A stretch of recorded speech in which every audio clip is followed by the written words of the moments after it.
started getting involved in different running organizations. I got involved with Black Girls Run. I was fortunate to be one of the founding leaders of the Atlanta group here. Got involved with the Atlanta Track Club. Got my first pair of running shoes at Big Peach Running Company. Got involved in all their events.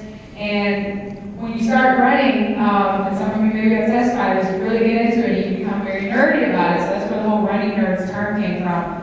My friends and I would just kind of throw it around. So I actually just started a Facebook group because pretty much everything starts with a Facebook page, right?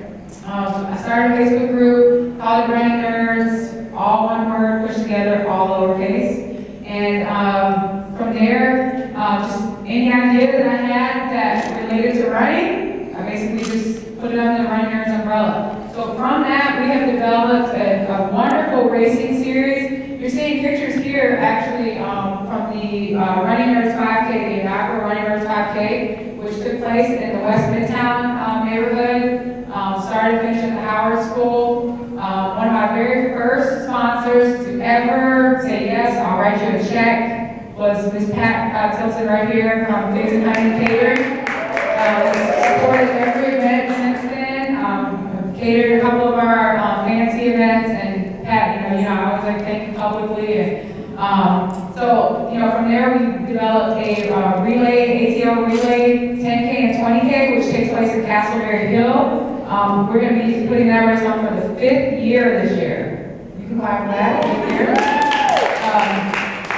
And then one day, when Monday Night Brewing first hit West MIDTOWN, I went to them to see if they would donate some flyers, and he said, well, why don't you put on a race that finishes in the brewery? I was like, let me get back to you on that. And I met up with Jonathan Baker, who's their marketing guru, and we devised the Mighty Night Brewing Westside 10, and we're going to be putting that on for the 4th year this year. That is definitely one of the most popular races in Atlanta. We've since actually, we don't put on the 5K anymore because there's just a million 5Ks out there. I mean, we used to put it on in April, and you can literally pick a neighborhood and there will be a 5K going on in the month of April.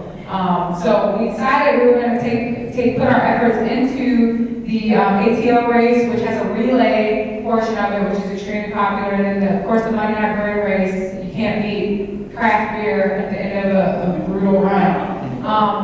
But we did see a need for more vegan-friendly races, so this past year we developed the 1 mile race series. So we have 5 neighborhoods that run these small 1 mile races. Of course, we had to put one on West MIDTOWN, so that was the very first one. We have one in Lindbergh this year, which will be a new race.